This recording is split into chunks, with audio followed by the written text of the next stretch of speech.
देखिए पहले दिन से ही मैंने ये बात बोली है कि ये हाईलाइटेड मामला है और मीडिया में भी हाईलाइटेड मामला है।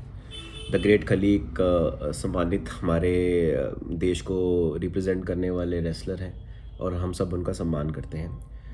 जैसे कि आपको पता है कि 6 तारीख को पहली प्रेस कॉन्फ्रेंस द ग्रेट खली जी ने की थी। उनको ग्रीवेंस था उनकी ज़मीन का जो हो रहा था मसला उसमें।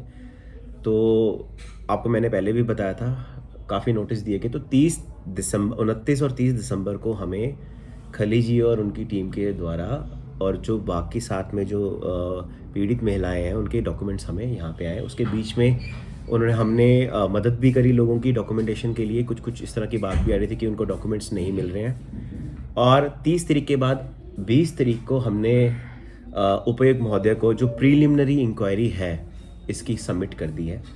और साथ में आज भी हमने हमारी रेवेन्यू की जो एक एक्सपर्ट टीम बनाई हुई थी उनको 1960 से इस ज़मीन का जो ततीमे और इस ज़मीन की एक्चुअली लैंड में हुआ क्या इसके इंक्वायरी करने के लिए भी भेज दिया है। तो मुझे लगता है कि जल्दी इसका जो फाइनल रिपोर्ट भी हम सबमिट कर देंगे। और साथ में ही 16 जनवरी को हमने उपायुक्त महोदय को ये एक लेटर लिखा था कि आप हमें एक डिमार्केशन करने के लिए, क्योंकि मेन मुद्दा यहाँ आ रहा है खाता नंबर 6 और खाता नंबर 8 का। तो प्रथम दृष्टया मुझे लगता है कि कोई भी व्यक्ति ज़मीन खरीदता है तो वो जो खरीदना चाहता है वो वहीं पे ही खरीद के वहीं पे ही बैठना चाहता है और प्रथम दृष्टया ठीक लगती भी है बात।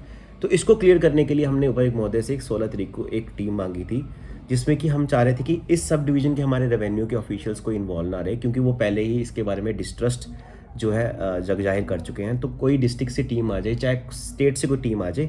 और साथ में हमने खली जी के जो भाई हैं यशपाल राणा जी, जिनके पास जीपीए है इस केस की, उनको भी आग्रह करा था, क्योंकि मैंने देखा था लास्ट प्रेस कॉन्फ्रेंस में जो पोंटा में हुई थी उनके साथ रेवेन्यू के भी दो रिटायर्ड कानगो बैठे हुए थे।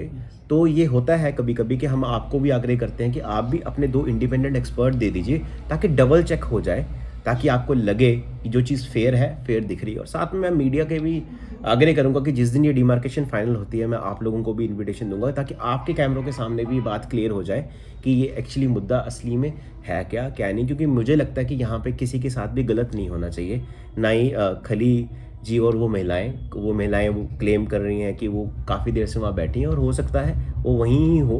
वो क्लियर तब होगी जब इसकी डिमार्केशन एक बार हो जाएगी। तो इस करके मेरे को थोड़ा सा संयम अगर हम सब रखें तो मुझे लगता है कि ये जो मामला है ये जल्दी सॉर्ट आउट होके इसका जो सच है वो सामने आ जाएगा। देखिए, डिमार्केशन की जैसी टीम मुझे उपायुक्त महोदय से मिल जाती है और वैसे ही इसकी जो जांच की जो सेकंड स्टेज है, जो प्रीलिमिनरी रिपोर्ट मैंने ऑलरेडी पार्टीशन प्रोसीडिंग के ऊपर डीसी महोदय को सबमिट करा दी है।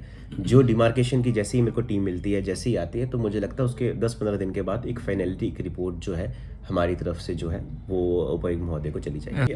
भारत देश में लोकतंत्र है और लोकतंत्र में आपको अधिकार है, हक है प्रेस कॉन्फ्रेंस करने का, अपनी बात रखने का। और मैं स्टार्टिंग से ही बोल रहा हूँ कि जो आदमी ग्रीवेंस है जिसको, वो उसके बारे में बात करेगा ही करेगा।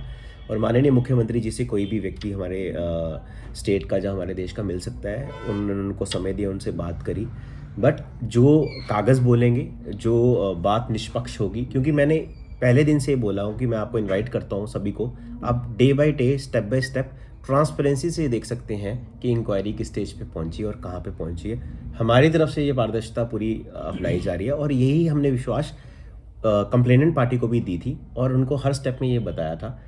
हो सकता है कुछ मिसकम्युनिकेशन हो, क्योंकि जो प्रीलिमिनरी रिपोर्ट हमने डीसी मैम को दी है, क्योंकि उपायुक्त महोदय के देखने के लिए है, वो हम सबको नहीं बता सकते थे। पर क्योंकि ये बात अभी पब्लिक में आ गई है तो ये एडमिट करने में कोई इसमें गुरेज भी नहीं है कि ये रिपोर्ट जो है वो जा चुकी है। और साथ में मुझे लगता है कि जो ठीक होगा, जो सच होगा वही आएगा, क्योंकि सारी रिपोर्ट जो होगी पब्लिक डोमेन में भी आ सकती है और उसके बाद सब देख सकते हैं उसमें है क्या।